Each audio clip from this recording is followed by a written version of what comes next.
Now, as our leader of an utopia, John Lennon, said, when I was a boy, everything was right.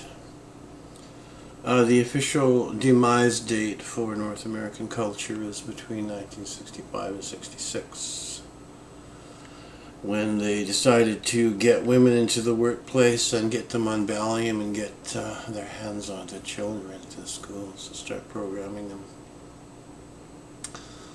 to be the thumb-wielding vegetables we have now.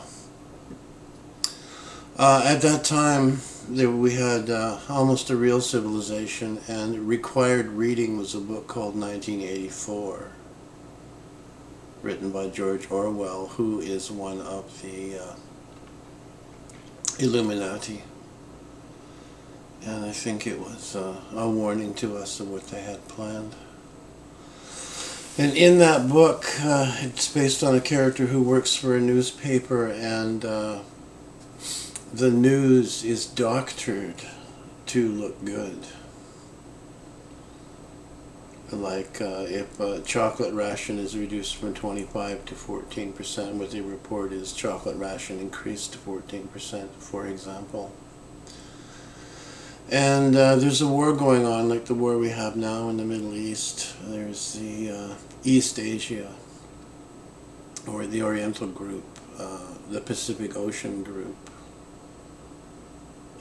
which is kind of like NATO and Africa. And he notices that there's a war going on just virtually overnight. The enemy is now our friend, and the other of the three is the enemy, and he questions this. And the book was called 1984. It was written probably in between the 40s and 50s. I don't know the exact print date, but the premise was by 1984 the world we're living in will be a new world controlled by news we see on the television screen, and it will be manipulated, and the society will be totalitarian. So over the last few weeks, I see these professionally produced news blurbs on ISIS in the Middle East. And this is the propaganda for something. I don't know what it is, but the most brilliant take on it is by Thomas Sheridan, and you should check him out. He's just a brilliant man.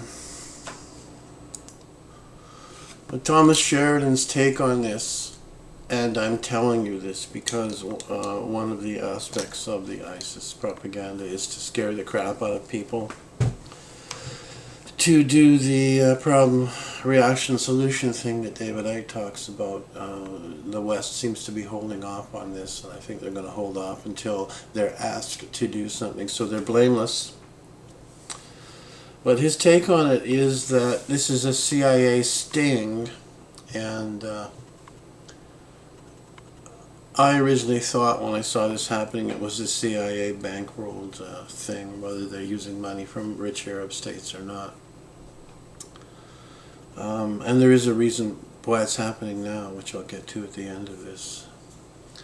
But the sting aspect is to get all the jihadists from the world who are willing to show up and put on a uniform and fight right now into one geographic area. And then NATO will come in, encircle them, and stomp them out completely. So if you look at it from that aspect, it's not scary. It's only scary for the people who are being butchered on the ground, but in the eyes of those who would do something like this, those people don't matter, and neither do you. So here we are with a 1984 style propaganda media blitz about the terror of the ISIS army in the Third World.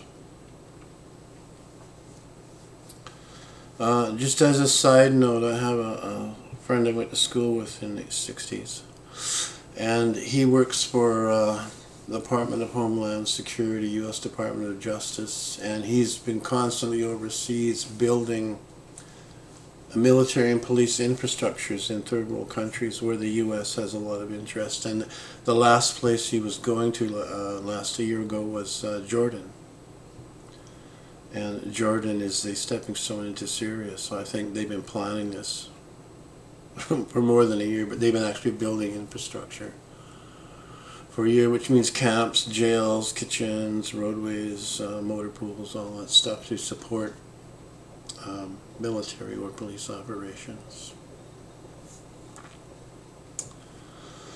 The reason I think this is happening now is the real power in this world is the Vatican Bank through the royal families of Europe. England as the worldwide sea power that went out and dominated the world, and America, the third city. Vatican is a little city by itself, city-state, square mile, London, the financial district. The city of London is not London, England, and it's a separate state. And the District of Columbia is a separate city-state. These things are outside and above the law. U.S. is the military arm. Very recently, the Queen of England was convicted of child trafficking, child slavery at the common law court in Brussels, crimes of church and state, 22,000 pieces of evidence and a lot of eyewitnesses. And there's an arrest warrant has been put out for Elizabeth Windsor. And because of that, there's a stand-down order on all people who get their authority from being under the Queen, which is all of the judges and police forces and armies in the United States, England, Australia. Anyone in the British Empire who's running on royal authority can now be asked to stand down or be arrested because they're working for a convicted criminal. Nobody wants, in the power structure, wants that out. And the Vatican lost its class action lawsuit from the American parents of children who were molested by the Catholic priests. They don't want that out. And Ratzinger had to step down because he had all the information from all 16 divisions of the Holy See, which is their big office, across his desk, so he knows everything. So they had to get him out of there, and the new guy is being promoted as how wonderful he is. In case anything happens, the public will have to look at, well, look at this new wonderful Pope versus these allegations that we never heard of, or William and Kate and how wonderful they are versus fading Queen Elizabeth, who I imagine, if this comes close to going public, will, for health reasons, have to pass on the monarchy. However, it's the monarchy that was convicted, not particularly just Elizabeth Windsor, so we'll see what develops from that. So, to cover this possibility of this giant exposure of the power structure, the time is ripe for war in the Middle East, and here it is. And if you look at how well photographed these guys are, how organized they are, they all have nice uniforms and their faces are covered. I think the faces are covered because a lot of them are probably mercenaries who would be spotted with the FBI facial recognition technology as being ex-KGB guys or Mossad or mercenaries of one kind or another. So there you have it, the latest and the greatest on what might be happening in the Middle East. Another related item to this, I was investigating the murder of Brittany Murphy. How does that relate to this? I mean, Brittany Murphy, very unusual that someone that young and healthy would die. And it turns out Brittany Murphy was a witness in a border guard's case against the federal government.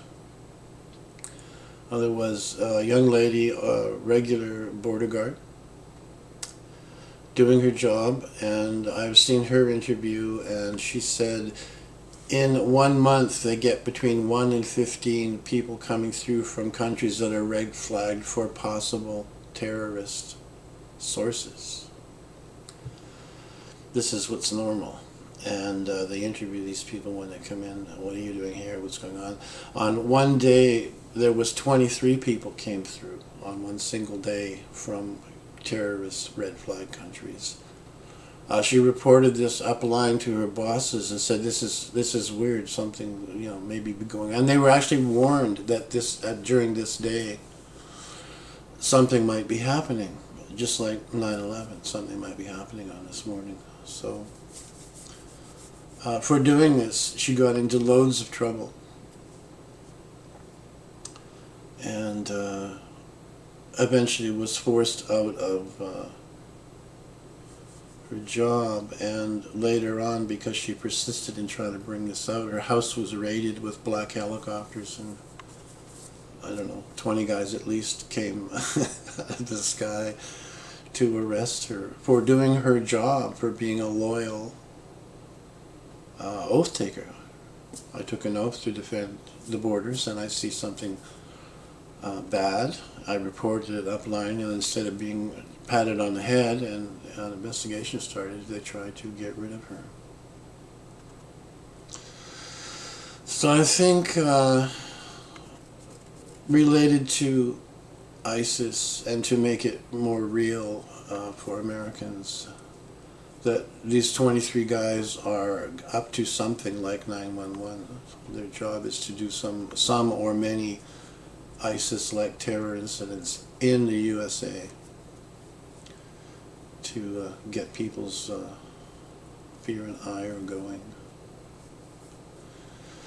And behind that, if they really want to push this, if it becomes problem, solution, reaction, ISIS is in America, do something about it, then the United Nations will come in to help America quell this ISIS terrorism, and you'll have what we've been being warned about for the last 7 years, that the United Nations will use UN forces to disarm the American public and turn America into a totalitarian state. So that's my take on it. Please don't fall for that if it happens. If you want to see this information, just look on YouTube at Brittany Murphy murdered. Looks like she was poisoned. There was a hair sample taken. Her husband also died mysteriously very soon after of the same symptoms, unexplained death. The symptoms they had were symptoms of being poisoned. And near to those videos, you'll see the young lady who's fighting the federal government on just doing her job. So, how about that?